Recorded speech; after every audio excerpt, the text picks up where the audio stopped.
WITD, the only podcast from a blind wrestling fan. Hey up guys, it's NXT time and can't you tell that we're close to a takeover? Things always heat up when we get this close to a big event, and this was no exception because it was a cracking episode of NXT in my opinion. It was an episode that kicked off with two of the most charismatic men that you're going to see on NXT TV in one of the most charismatic thrown together tag teams that I've ever seen in my life. The Bruiserweights make their way down to the ring and they're making some sort of special entrance that's getting the crowd really hype. I'm getting worried because I don't know whether the commentary is going to be clue me in on what's going on. They talk about the fact that they got instant chemistry, how well they've gelled together as a team in such a short amount of time, and luckily, to my joy, Beth does ask, how do you even get a custom golf cart like that? And that just made me laugh because I have no idea why they're using a golf cart. It seems really random, but it made me laugh, and that means it's entertaining, and I really don't mind. Plus the fact that it's a little bit random is just a great encapsulation of why this Matt Riddle and Pete Dunne team works, because it shouldn't. It's a really random pairing, but somehow it just works. Riddle says that they're the Dusty Classic champs, that they've been celebrating since they won last week, and that celebration continues tonight. He dubs the golf cart the Bruiserweight Mobile, which again was just about the right amount of ridiculousness to make me laugh. Pete says the last thing that he ever expected to be doing was in a tag team with Matt Riddle, but he knows that they're going to beat Undisputed Era at Takeover Portland. Riddle's about to say something. He says, "Bro, it was meant to be." But then Undisputed Era come out and they interrupt. They say that they don't even recognise the Bruiserweights as a legitimate team. They say that they've not been together long enough, and they quote what they've done in comparison, like winning the Dusty Cup themselves. They act like they're going to fight the Bruiserweights, but then they say that the golf cart's in the way and they can't get down there, and besides, they've got bigger fish to fry. And that line creates one of the best moments that I've ever seen on NXT, one of the funniest things I've ever seen in wrestling, where Matt Riddle is like, "Bro, Bobby Fish just said, bro, how amazing is that?" And then he turns it into a song and he starts going, "How many fish would Bobby Fish fry if Bobby Fish could fry fish? How many fish would Bobby Fish fry if Bobby Fish could fry fish?" And it's amazing because he's clapping along with it, the crowd's clapping along, they're going, "Hey!" at the end of every line, they're singing along, and it was just a really, really funny moment that I wasn't expecting, and it was a great way to kick off the show. Pete just caps it all off by saying that at Takeover Portland, they're going to smoke the champs, and honestly, I just can't wait for this match between the Bruiserweights and Undisputed Era. I have no idea who I want to win. I'm a massive fan of both teams, and I would like to see Riddle and Dunne stay together for a little while longer, so I think that I might pick them. Next up, we get some in-ring action with Angel Garza versus Swerve, and I couldn't be happier that we've got this NXT Cruiserweight division now.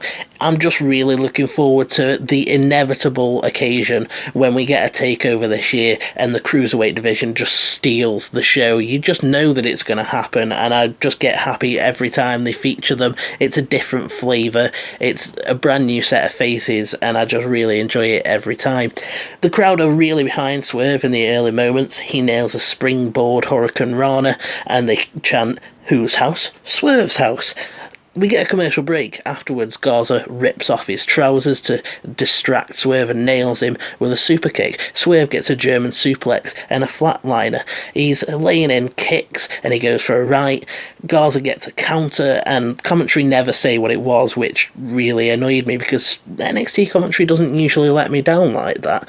Then Garza's firing back. He goes for chops, gets a headbutt, and then Swerve manages to get a counter that, again, they didn't call at first, but Beth did say it was an inverted powerbomb, and I was again like, Thanks, Beth. I really appreciate your input. Then Swerve leaps up to the top rope. Garza follows him up there, nails him with a step-up roundhouse to the shoulder. He does a backflip escape, but ends up getting nailed with the house call, which he kicks out of. Shortly afterwards, he avoids a half-and-half suplex. He crotches Swerve on the ropes, and then gives him the wing clipper and picks up the win. Post-match, he gloats about having put down Humberto Carrillo, Rey Mysterio, and now having beat Swerve, and he says that he knows that Devlin's going to be in the building and he's watching him. And I love Angel Garza when he gets on the mic. He's got a really unique personality. He's just cocky and dangerous sounding, and I think over the next few years we'll get a lot of chance to see him put forward character, and I'm really looking forward to seeing how that character develops, because I think that he could be a main player going forwards. I think that if they play the cards right, he could definitely be an NXT champion at some point.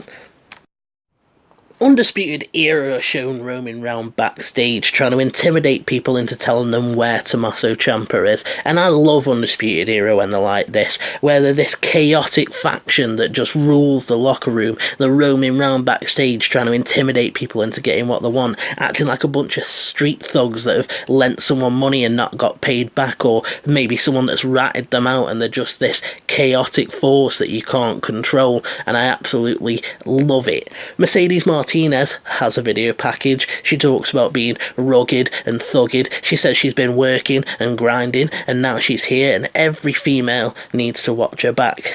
After that, we get Dominic Dijakovic taking on Kelli and Dayne in a match that was made because Kelli and Dayne's taken umbrage with Dijakovic assuming that he's just next in line for the North American Championship. I love the fact that the North American Championship is suddenly the title that all the big guys want. Keith Lee's got it, Dijakovic's going for it, Kelli and Dayne wants it, Priest was after it. If you could bring in Dave Mastiff or Walter, these could be great additions to this little big man division, and I just think that it's great. The bell goes, Dayne goes right after Dijakovic. They start fighting. They spill to the outside. Dijakovic sends Kane. He sends Dayne into the steel steps and then does a cannonball off them. Shortly afterwards, Dayne fights back into it, hits that running crossbody that he calls the divide, and I've decided that I really like when big guys do crossbodies. There's just something about using all of your strength to crush your opponent that I really like. Dijakovic hits a choke bomb, but he can't get the leverage, so he can't cover Dayne properly. Dayne gives Dijakovic a superplex, but he can't make the cover because the effect that the superplex has had on him as well. After that, Dijakovic goes for a flying move.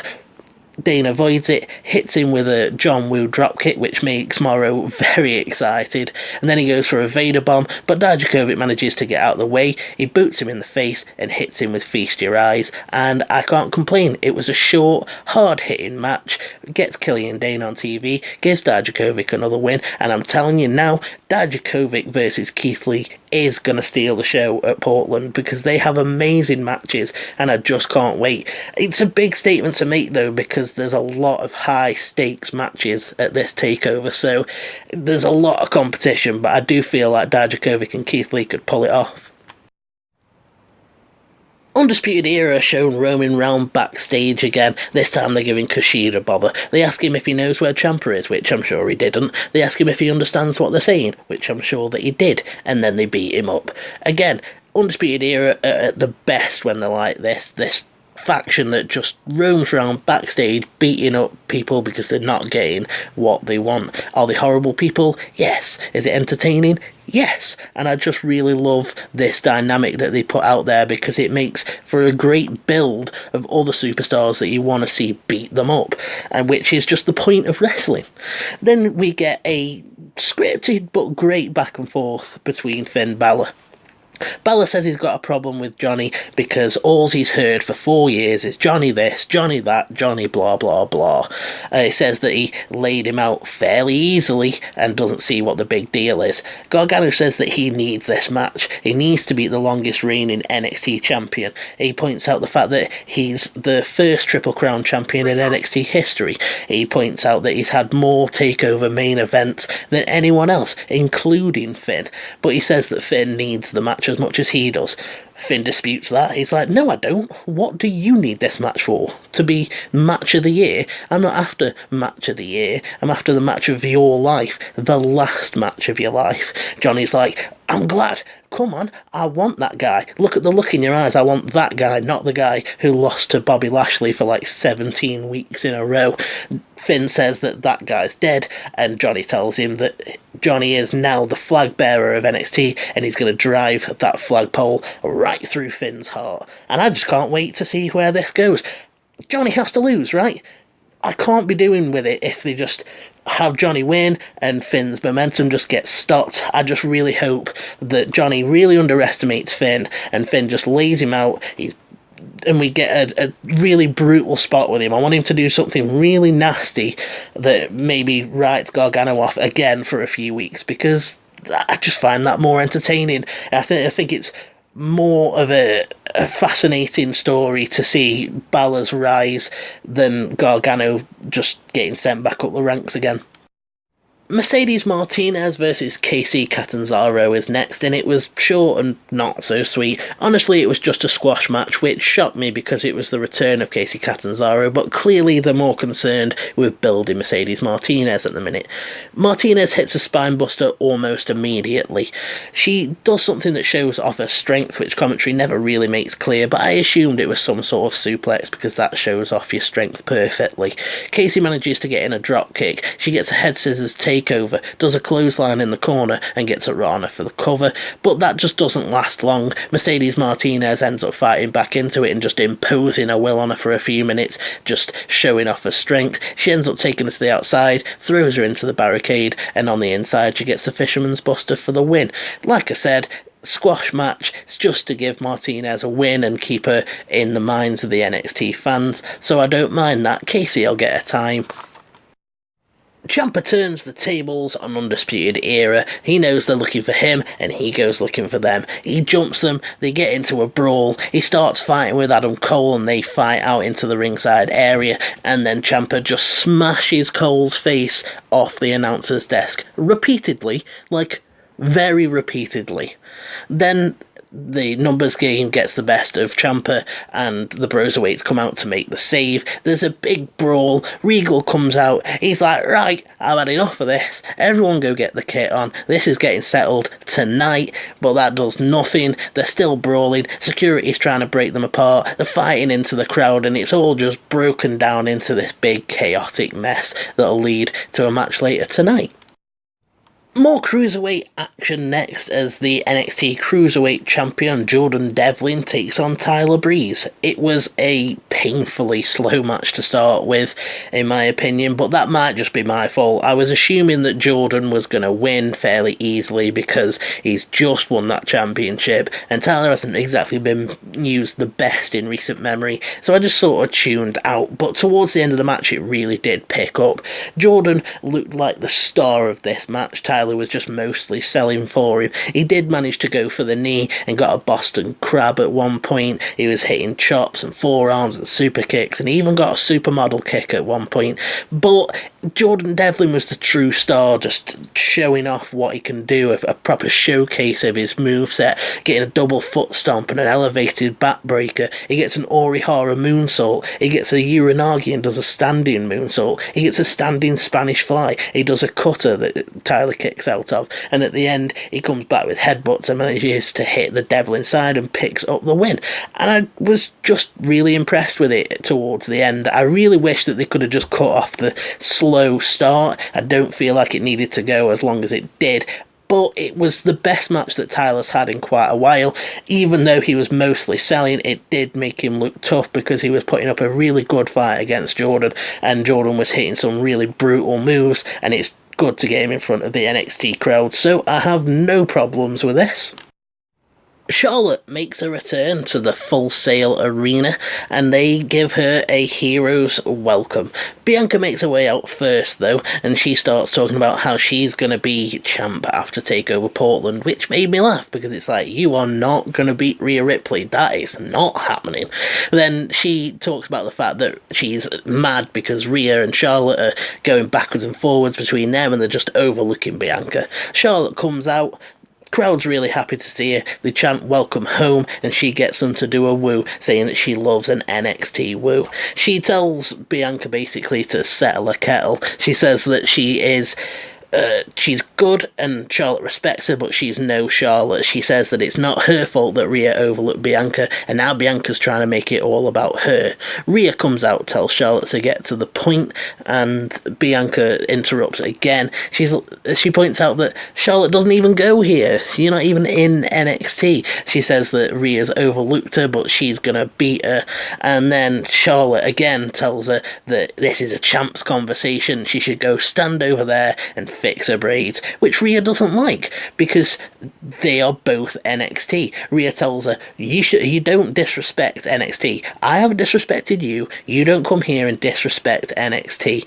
We might be about to beat the crap out of each other at Takeover Portland, but we're still both NXT. And that's when Rhea and Bianca both attack Charlotte, and man, am I happy about that. I really love that she used to be NXT, but she's not now. She's back, she's all main roster fine, she's got all of her accolades, and she's trying to steal the spotlight out of off the people in NXT at the minute, and I just love that they teamed up because they've got this common NXT bond. Whether they're going to fight or not, they're not going to have Charlotte coming in and disrespecting them. Just love it.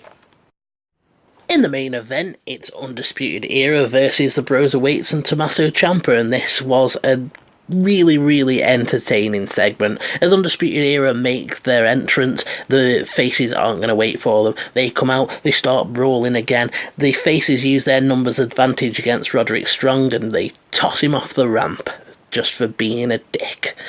Which, as a Roderick Strong fan, made me slightly mad, but I do know that he deserves it, so I will admit that. The match itself, I couldn't possibly give you everything that happened, but there was some really cool stuff. At one point, the Bruiserweights hit a double team move. Pete looked for the bitter end, but Cole managed to reverse that.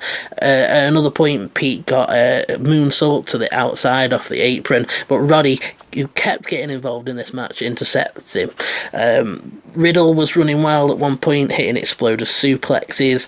Pete manages to get Kyle O'Reilly with an X-Plex. At one point, Cole tries for Panama Sunrise, but Pete avoids that. Cole ends up hitting him with the Ushigoroshi instead. At one point, Ciampa ends up running wild. He gets Project Ciampa, but that hurts his already tweaked knee.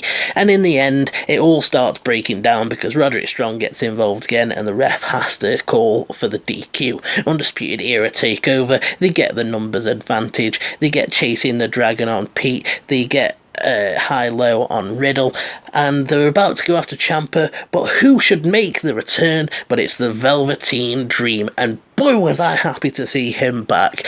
This, I thought, was a really great episode to do it on. The Undisputed Era took Velveteen Dream out of action in one of those backstage segments where they're roaming around, and it was sort of similar to what happened to Kushida, and I just think that the fact that they had them act this way in this episode, and then Velveteen Dream comes back to dish out some punishment, some ground and pound, a Death Valley driver, or a Dream Valley driver as he would call it, and I just thought that it was a really, really great time for him to end up coming back, because whoever wins at TakeOver Portland between Ciampa and Cole, Velveteen Dream is a really nice first opponent, or next opponent, depending on whether it's Ciampa or Cole.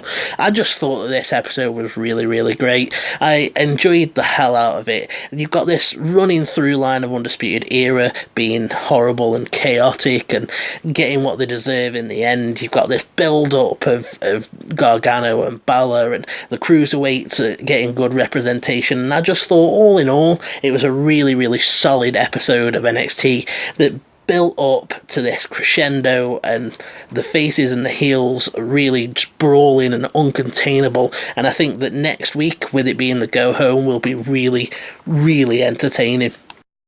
Well, if you've got any thoughts on this episode of NXT, you know where the comment section is, or you can tweet me at Mason_WITD. And if you've enjoyed this episode of Wrestling in the Dark, make sure you subscribe and come back for more. But for now, I'm off, and you should have a good one.